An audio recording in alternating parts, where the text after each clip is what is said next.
പ്രചാരണ പ്രവർത്തനങ്ങളിലൂടെ വോട്ടർമാരെ ആകർഷിക്കുകയാണ് സ്ഥാനാർത്ഥികളുടെയും മുന്നണികളുടെയും ഒക്കെ ലക്ഷ്യം. പോസ്റ്ററിൽ മുതൽ അഭ്യർത്ഥനകളിൽ വരെ ഇത്തരം വ്യത്യസ്തതകൾ നിറയുന്നു. തിരുവനന്തപുരം ചിറയിൻകീഴിലാണെങ്കിൽ ക്രിസ്തുമസ് പുതുവത്സരാഘോഷ പോസ്റ്റ് കാർഡിലൂടെ വോട്ടർമാരെ അറിയിച്ച് ശ്രദ്ധ പിടിച്ചുപറ്റുകയാണ് LDF സ്ഥാനാർത്ഥി.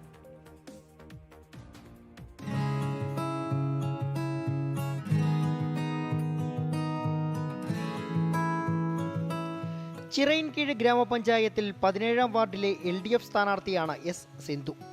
300-ലധികം കുടുംബങ്ങളായി 1100-ഓളം വോട്ടർമാരുള്ള വാർഡ്. അവിടെ എല്ലാ വോട്ടർമാരെയും സിന്ധു നേരിൽ കണ്ട് വോട്ട് അഭ്യർത്ഥിച്ചു കഴിഞ്ഞു.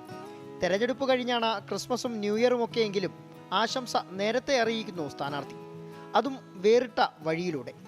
എല്ലാ വീട്ടിലും പോസ്റ്റ് കാർഡിലൂടെ തപാൽ മാർഗം സിന്ധുവിൻ്റെ ആശംസ എത്തുകയാണ്.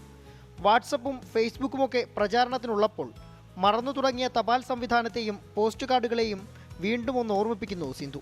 ഒപ്പം തന്നെ മറക്കരുതെന്നും. ഒരു പുതിയ ഈ പ്രചരണ രീതിയാണ് എൻ്റെ മനസ്സിൽ ഉദിച്ചു വന്നത്.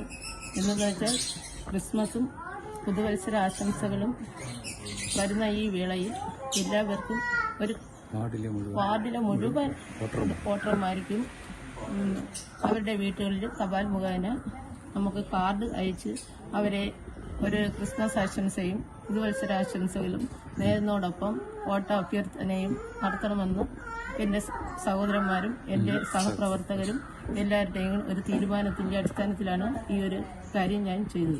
50 പൈസയുടെ പോസ്റ്റ് കാർഡുകളാണ് ആശംസാ കാർഡുകളാക്കി മാറ്റിയത്. എഴുതാനും വരയ്ക്കാനും ബന്ധുക്കളായ ജോയിലാലും വിജയദാസും ചേർന്നപ്പോൾ മേൽവിലാസങ്ങൾ പതിക്കാൻ പാർട്ടി പ്രവർത്തകരും കൂടെ കൂടി. ചിറയിൻകീഴ് പോസ്റ്റ് ഓഫീസിൽ കാർഡെത്തിച്ച വിലാസക്കാരിലേക്ക്.